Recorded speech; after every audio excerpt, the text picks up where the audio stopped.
Hello, my lovely students. Welcome back to my channel, Pratik E-Learning School, where learning is a beautiful journey. আজকে আমরা আরও একটি modal verb সম্পর্কে শিখে নেব।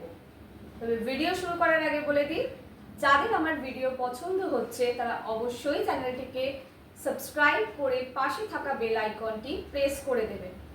এবং যাদের আমার ভিডিও ভালো লাগছে তারা অবশ্যই লাইক, কমেন্ট এবং শেয়ার করতে কিন্তু একদম ভুলবেন না। আচ্ছা, আজকে আমরা যে মডেল ভার্ব সম্পর্কে শিখব সেটা হচ্ছে শ্যাল এবং শুড। শ্যালের ইউজটা আগে আমরা দেখে নিই।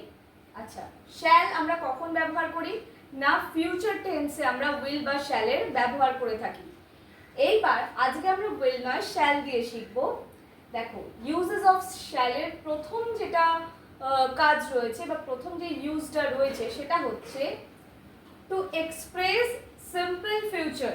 আমি এক্ষুনি বললাম যেটা, যে আমরা ফিউচারে মানে ভবিষ্যতে যখন কোনো কিছু করব বলি সেই ক্ষেত্রে আমরা শ্যালের ব্যবহার করে থাকি। যেমন example, I shall go to London next week. আমি নেক্সট উইকে লন্ডনে যাব। এর পরেরটা দেখে নি চলো, টু এক্সপ্রেস প্রমিস। ধরো তুমি তা কাউকে কিছু প্রতিজ্ঞা করছো, প্রমিস করছো, সেই ক্ষেত্রেও আমরা কিন্তু শ্যালের ব্যবহার করে থাকি। যেমন ধরো তুমি একজনকে সাপোজ ধরো তোমার একটা ইমেল পাঠানোর ব্যাপার ছিল, কিন্তু তুমি নিজের কাজের চাপে হোক বা যে কারণেই হোক তুমি পাঠাতে ভুলে গেছো। তা তুমি সেই ক্ষেত্রে সেই মানুষটাকে তুমি প্রমিস করছো বা প্রতিজ্ঞা করছো যে হ্যাঁ আমি আগামী দিনই তোমাকে মেলটা পাঠিয়ে দেবো। সেই ক্ষেত্রে আমরা কিভাবে বলবো, I shall send the email to you tomorrow. আমি তোমাকে কালকেই ইমেলটা পাঠিয়ে দেব। বোঝা গেল? এটা এক ধরনের প্রমিস বা প্রতিজ্ঞাকে এক্সপ্রেস করছে। ঠিক আছে, নেক্সট হচ্ছে টু এক্সপ্রেস কমান্ড। যে কোনো ধরনের কমান্ড করা, আমরা বলি না কাউকে কিছু নির্দেশ দেওয়ার ক্ষেত্রে আমরা শ্যালের ব্যবহার করে থাকি। যেমন দেখো, you shall maintain the time. তুমি একজন স্টুডেন্ট হও কিংবা একজন অফিসের এমপ্লয়ি হও না কেন, তোমাকে কিন্তু সবসময় টাইম ম্যানেজমেন্টটা জানতে হবে। সেই ক্ষেত্রে ধরে নাও তোমার টিচার বা তোমার বস তোমাকে বলছে যে সবসময় কিন্তু তোমাকে তোমার টাইমটা মেনটেন করতে হবে, এটা তোমাকে নির্দেশ দিচ্ছে বা কমান্ড করছে। সেই হিসাবে এখানে শ্যালের ব্যবহার হয়েছে। You shall maintain the time. অবশ্যই তোমাকে কি করতে হবে না, সময় সঠিকভাবে ম্যানেজ করতে হবে। বোঝা গেল? বা মেনটেন করতে হবে। নেক্সট হচ্ছে টু এক্সপ্রেস লজ। কোনো নিয়মের ব্যাপারে আমরা যখন কথা বলছি তখনও কিন্তু আমরা শ্যালের ব্যবহার করে থাকি। কোনো একটা নিয়ম, যেমন ধরো এখানে এক্সাম্পল রয়েছে, student shall not enter into the class room before time. Student কখনোই সময়ের আগে ক্লাসরুমে প্রবেশ করবে না। বোঝা গেল?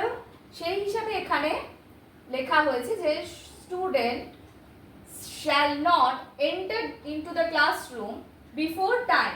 সময়ের আগে কোনো স্টুডেন্টই ক্লাসরুমে প্রবেশ করবে না। এটা হচ্ছে একটা রুলস বা নিয়ম, মানে একটা ল। সেই হিসাবেই এটা সেটাই প্রকাশ করছে বলে তাই আমরা এখানে শ্যালের ব্যবহার করেছি। বোঝা গেল? আচ্ছা, আমরা শ্যালের ব্যবহারও শিখলাম, তার এক্সাম্পলও শিখলাম। এইবার আমরা চট করে দেখে নিই শুডের ব্যবহার এবং তার এক্সাম্পল। তাহলে এইবার আমরা দেখে নিই শুডের ব্যবহার এবং তার এক্সাম্পলস। দেখো, প্রথম ইউজটা হচ্ছে পাস্ট টেন্স অফ শ্যাল। শ্যালের পাস্ট টেন্স হিসাবে শুড ব্যবহৃত হয়। এছাড়াও টু এক্সপ্রেস মরাল ডিউটিস বা মরাল অব্লিগেশনস, আমরা কোনো উচিতার্থে শুডের ব্যবহার করি। যেমন ধরো তোমার রোজ ইংলিশ প্র্যাকটিস করা উচিত। এইটা তোমরা ইংলিশে ট্রান্সলেট করে আমাকে নিচে কমেন্ট সেকশনে লিখে জানাবে। এই ক্লাসটাকে মন দিয়ে দেখবে আর এই পার্টিকুলার সেন্টেন্সটাকে তোমরা কিন্তু ট্রান্সলেট করে আমাকে জানাবে। তো এরকম উচিতার্থেই কিন্তু আমরা শুডের ব্যবহার করি। এবার দেখে নিই নেক্সটটা কি রয়েছে, টু এক্সপ্রেস সামথিং ডিবেটেবল। অর্থাৎ কোনো একটা টপিক যেটা ডিবেটেবল, ডিবেট কখন আমরা করি, কোনো রকম কোনো কিছুতে হ্যাঁ এটা কিছুটা হ্যাঁ হতে পারে বা নাও হতে পারে, মানে ডিবেটেবল বলতে কি মত পার্থক্য থাকবেই, তাই তো?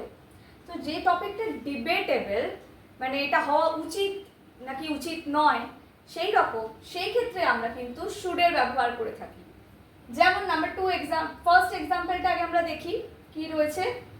Everybody should respect their parents, অর্থাৎ প্রত্যেকে তাদের নিজেদের বাবা মাকে সম্মান করা উচিত। এইখানে উচিতার্থে প্রথম এক্সাম্পলটা আমরা ব্যবহার করেছি। সেকেন্ড এক্সাম্পলটা দেখে নি চলো। Should people with high blood pressure হবে এটা।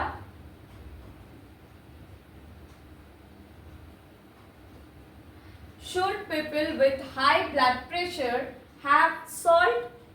যাদের হাই ব্লাড প্রেশার রয়েছে তারা কি নুন খেতে পারে?